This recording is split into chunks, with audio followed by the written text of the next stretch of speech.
Você sabia que a Anvisa publicou uma nova legislação que afeta diretamente as empresas que trabalham com armazenagem, transporte e distribuição de medicamentos aqui no Brasil? Pois é, estamos falando da RDC 653, que foi publicada em 2020. Mas aí você pode me perguntar, mas ela não é uma legislação assim tão nova? Será que ela não é conhecida? Pois é.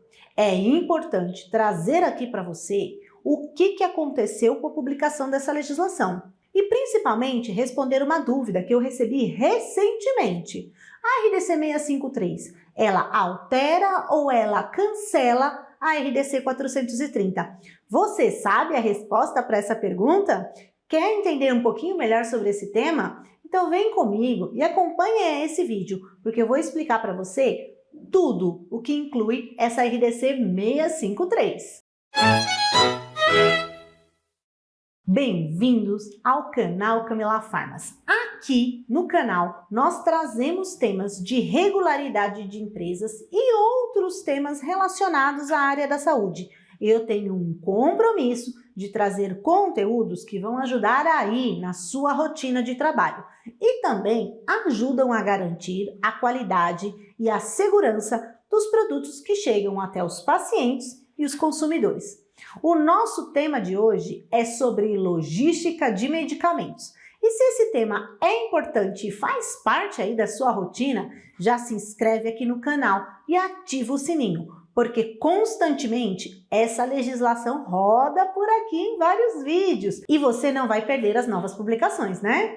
Quando a Anvisa publicou a RDC 430 em 2020, o mercado farmacêutico de distribuição, armazenagem e transporte de medicamentos entrou praticamente numa crise e numa corrida contra o tempo. Porque a legislação, ela trouxe tanto requisito diferente para ser cumprido que muitas empresas não sabiam nem por onde começar, não sabiam também a responsabilidade.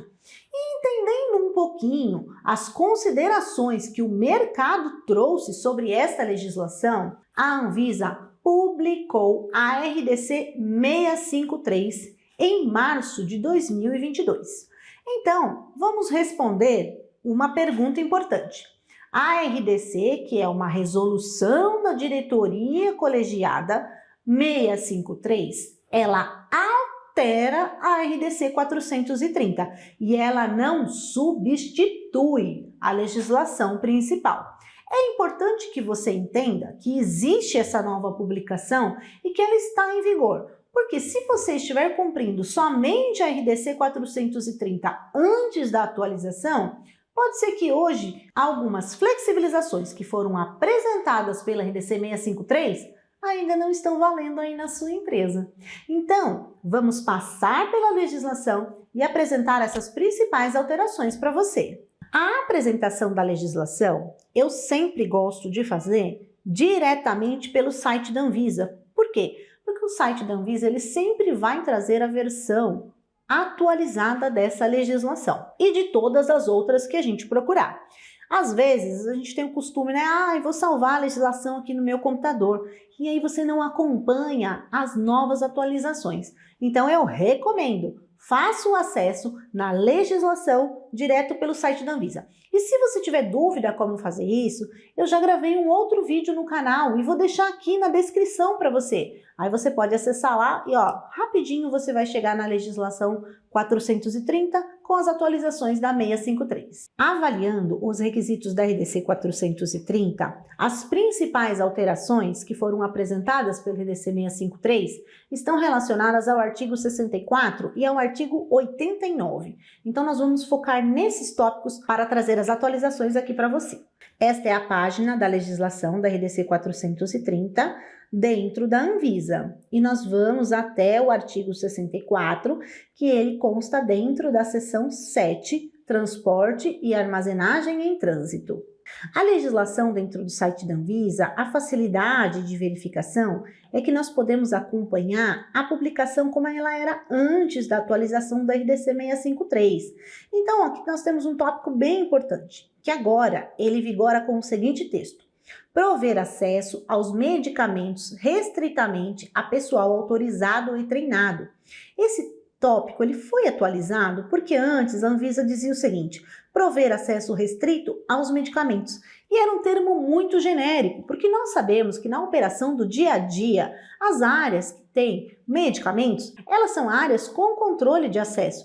Mas agora existe uma flexibilização que pessoas treinadas, elas podem ter acesso a essa área. Então essa adaptação, para mim, foi uma adaptação de texto muito importante, porque trouxe a realidade do que acontece dentro da área da logística. As próximas considerações são parágrafos que foram alterados e foram complementados. Então, nós tivemos aqui o primeiro parágrafo, que ele cita o seguinte: o controle previsto no inciso 3º pode ser eliminado quando utilizar-se de condições de transporte qualificadas para a rota ou condições justificadas tecnicamente pelo fabricante. O que é que ele está substituindo? Antes, dizia-se lá que precisava-se aplicar controles passivos ou ativos de temperatura e umidade que sejam necessários às manutenções requeridas das condições pelo registro sanitário ou outras especificações aplicáveis. Então aqui, o que acontece? A particularidade aqui apresentada é que a Anvisa ela trouxe uma flexibilização de que você pode não ter a implementação de sistemas passivos ou ativos. Você tem dúvida do que é um sistema ativo ou um sistema passivo? Um sistema ativo de controle de temperatura no transporte, nós podemos dar como um exemplo um veículo refrigerado. E um sistema de transporte passivo pode ser uma embalagem térmica, porque ela vai ter um tempo em que ela suporta aquela temperatura. Ela não permite um ajuste e um controle desse prazo, tá ok? Nessa manutenção de temperatura.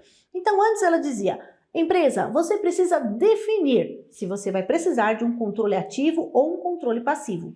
Agora, ela diz o seguinte: esse controle, ele pode ser eliminado se você tiver uma avaliação das condições de transporte qualificados para a rota ou condições justificadas tecnicamente. O que significa isso? Significa que o laboratório ele pode apresentar para você, depois da análise de risco, se você é a empresa logística, que este produto, com base nas análises que foram realizados, ele não precisa nem de uma solução passiva, nem de uma solução ativa. Ou o outro caso é o transporte numa rota qualificada que demonstre que as condições requeridas ao produto elas são atendidas.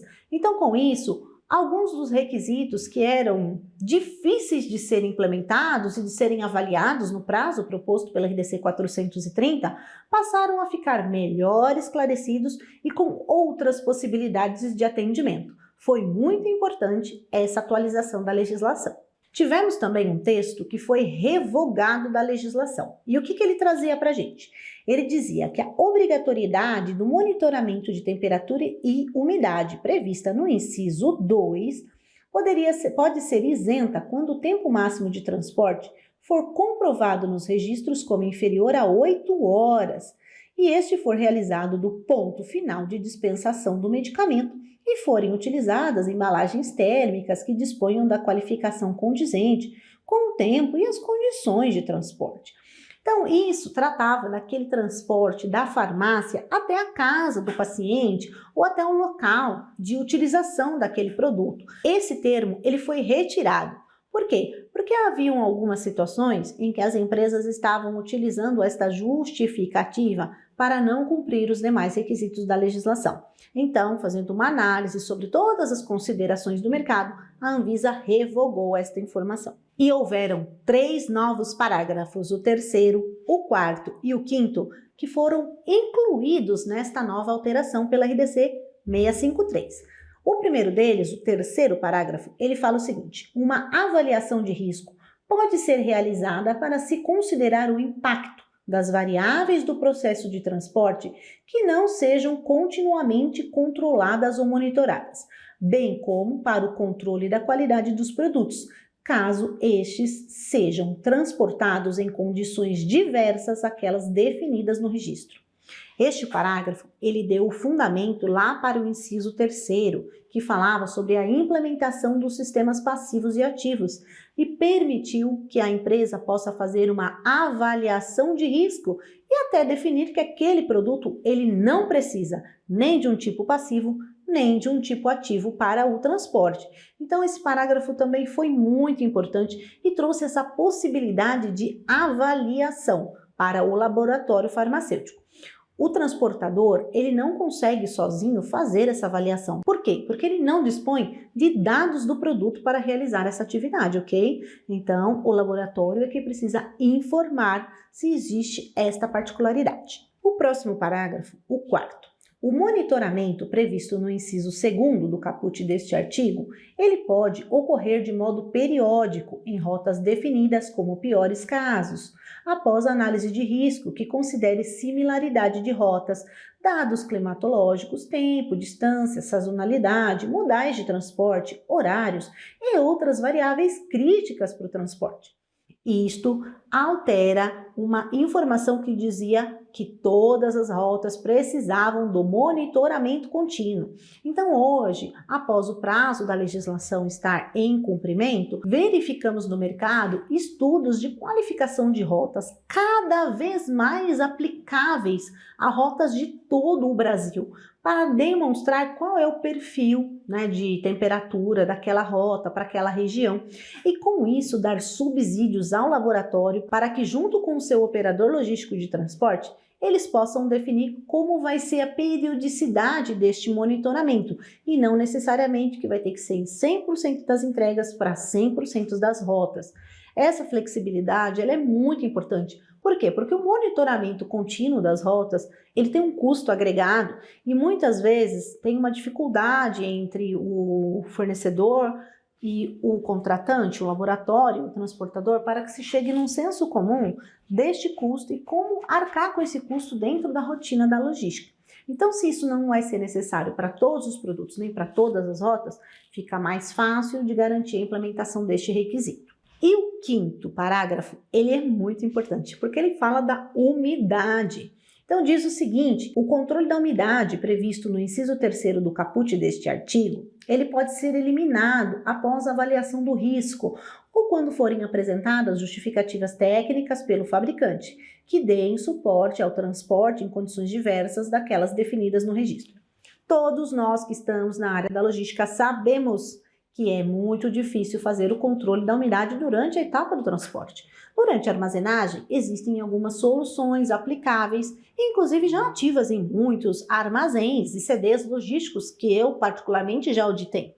Mas durante o transporte, principalmente se você estiver usando uma solução ativa, é muito difícil você ter esse controle de umidade. Este parágrafo, ele trouxe essa possibilidade de que o laboratório defina se efetivamente o controle da umidade vai ser necessário ou não. E esta flexibilidade também ajuda as empresas a atenderem à legislação da forma integral. Com estas considerações, nós vencemos o artigo 64 e todas as mudanças que ele trouxe.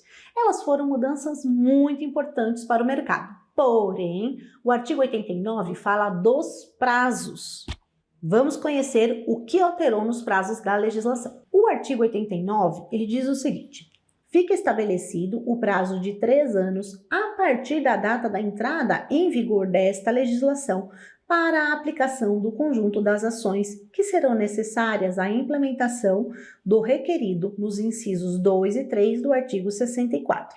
Essa flexibilização, ela trouxe uma ampliação de prazo para o cumprimento da legislação. Então, tínhamos um prazo menor estabelecido e ela também trouxe parágrafos complementares, que deixou previsto 2 anos a partir da entrada em vigor da legislação para que todos os elos da cadeia de distribuição realizassem os estudos de monitoramento de rota e também que após o prazo estabelecido no parágrafo 1º, as empresas teriam 1 ano para a implementação das soluções aplicáveis, levando em consideração os resultados que foram obtidos nos estudos do mapeamento de rotas ou na análise de risco.